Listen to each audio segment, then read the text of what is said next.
Norway, Sweden, Denmark, Iceland और Finland जैसी countries को स्कैंडिनेविया का हिस्सा बताया जाता है। स्कैंडिनेविया वही जगह है जहां से वाइकिंग्स की हिस्ट्री का आगाज़ होता है।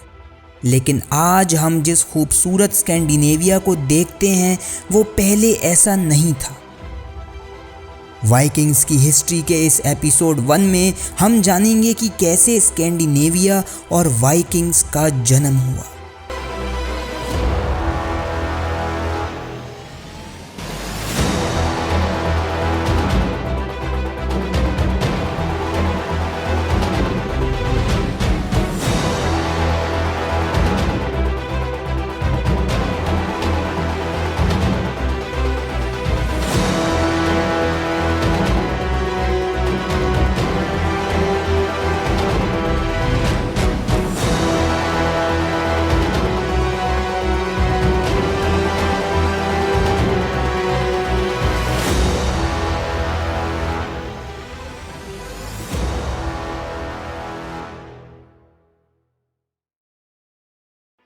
टू 2.4 मिलियन ईयर्स पहले आइस एज ने पूरी दुनिया को बर्फ से ढक दिया था।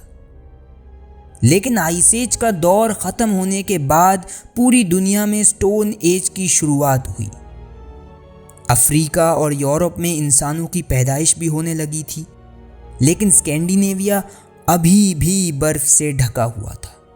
लगातार बर्फबारी होने की वजह से स्कैंडिनेविया की ज़मीनों पर बर्फ जम गई थी। जैसे जैसे स्कैंडिनेविया में बर्फ़ पिघलने का प्रोसेस शुरू हुआ, बर्फ़ के बड़े बड़े चट्टान एक दूसरे से अलग होना शुरू हुए।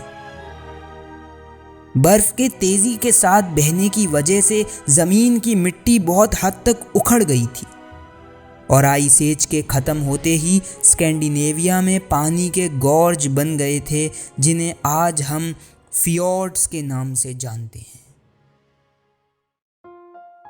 अब स्कैंडिनेविया में आइस एज खत्म हो चुकी थी और इस जगह का क्लाइमेट भी बहुत हद तक सही हो चुका था।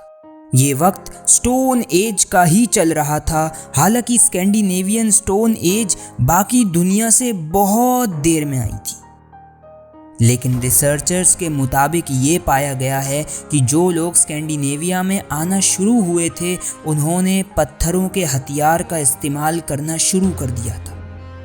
फियोर्ड्स की वजह से अब स्कैंडिनेविया में लोगों का आना शुरू हो गया था। 10,000 बीसी से 5,000 बीसी के बीच स्कैंडिनेविया में शुरुआती लोग रहने लगे। ये लोग डेनमार्क के मैदानों और स्वीडन के निचले हिस्से में रहते थे, क्योंकि नॉर्थ स्कैंडिनेविया के मुकाबले सदर्न स्कैंडिनेविया का क्लाइमेट इनके लिए ज़्यादा बेहतर था। जहां स्कैंडिनेविया के साउथ में बहुत सारी कम्युनिटीज़ बस रही थीं, वहीं दूसरी तरफ नॉर्थ स्कैंडिनेविया में भी एक कम्युनिटी आबाद हो रही थी। इस कम्युनिटी को स्वामी कम्युनिटी कहा जाता था और ये नॉर्वे, स्वीडन, फिनलैंड और रशिया के नदर्न पार्ट में रहा करती थी। ये कम्युनिटी एक ट्राइबल कम्युनिटी थी और स्कैंडिनेविया में इन्हें कई नामों से पुकारा जाता था। रिसर्चर्स और आर्कियोलॉजिस्ट इन्हें कोमसा और लैप्स कहकर भी बुलाते थे। ये कम्युनिटी 5,000 सालों से आज तक स्कैंडिनेविया में रहती है और इन्हें सबसे पुराना नॉर्सवासी भी कहा जाता है। स्टोन एज के ख़त्म होते ही स्कैंडिनेविया में जर्मनिक लोग बसना शुरू हो गए थे। ये लोग एक ऐसे मज़हब को मानते थे जिसे नॉर्स माइथोलॉजी कहा जाता था। नॉर्स माइथोलॉजी में ये उन खुदाओं को पूजते थे जिन खुदाओं की कहानी इनके पूर्वज इन्हें सुनाया करते थे। 1700 बीसी से 500 बीसी के बीच आगाज होता है स्कैंडिनेवियन ब्रॉन्ज एज का। ब्रॉन्ज एज में हमें कोई शहर या गांव देखने को नहीं मिलते, बस कोस्टल एरियाज की तरफ बसे कुछ लोग होते जो खेती बाड़ी करके अपना पेट भरते थे। ये गेहूं और बाजरे की खेती के साथ मछलियां भी पकड़ा करते थे, जिससे इनका गुजर बसर होता था। ब्रॉन्ज एज के आखिरी दौर में इन लोगों ने पास ही की कंट्रीज से ट्रेड भी करना शुरू कर दिया था। ये पास ही बसी कंट्रीज में एम्बर यानी पेड़ की लकड़ी बेचकर बदले में उनसे ब्रॉन्ज लिया करते थे। यही वजह थी कि आयरन एज के आने से पहले ही स्कैंडिनेविया के लोग मेटल से हथियार बनाने में माहिर हो गए थे। बहरहाल आयरन एज की शुरुआत 500 बीसी में हुई और ये 800 एडी तक चली। आयरन एज के शुरू होते ही स्कैंडिनेविया के हालात खराब होने लगे। उनका बाहरी कारोबार भी ख़त्म हो गया था। असल में हुआ ये था कि सेंट्रल यूरोप के केल्टिक ट्राइब्स और मेडिटेरेनियन के लोगों के बीच तल्खियाँ पैदा हो गई थीं, जिसकी वजह से स्कैंडिनेविया का एक्सपोर्ट रुक गया था। स्कैंडिनेविया के ट्रेड रूट्स इन्हीं रास्तों से होकर जाया करते थे जहां जंग चल रही थी। फिर क्या था, स्कैंडिनेविया को खुद ही अपना पेट भरना था। लोगों की बढ़ती आबादी के बीच स्कैंडिनेविया के लोगों ने काम तो बहुत से किए, लेकिन सबसे अच्छा काम जो हुआ वो ये था कि उनके पास आयरन मौजूद था।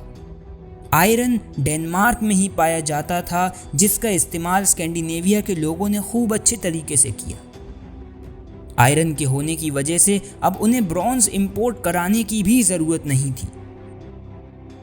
स्कैंडिनेविया में जिन जगहों पर जंगल पेड़ पौधे मौजूद थे, वहाँ अब इंसानों के कबीले बस चुके थे। लेकिन पुराने स्कैंडिनेवियन वासी अभी भी समंदर के पास रहना ज़्यादा सही मानते थे। बढ़ती आबादी और खाने की कमी की वजह से स्कैंडिनेविया में अब वो दौर आने वाला था जिसे सब वाइकिंग एज के नाम से जानते हैं। अगली वीडियो में हम बात करेंगे कि कैसे नॉर्स कबीलों को एक नया रास्ता नज़र आया खुद को जिंदा रखने का और कैसे उन्हें वाइकिंग्स कहा जाने लगा।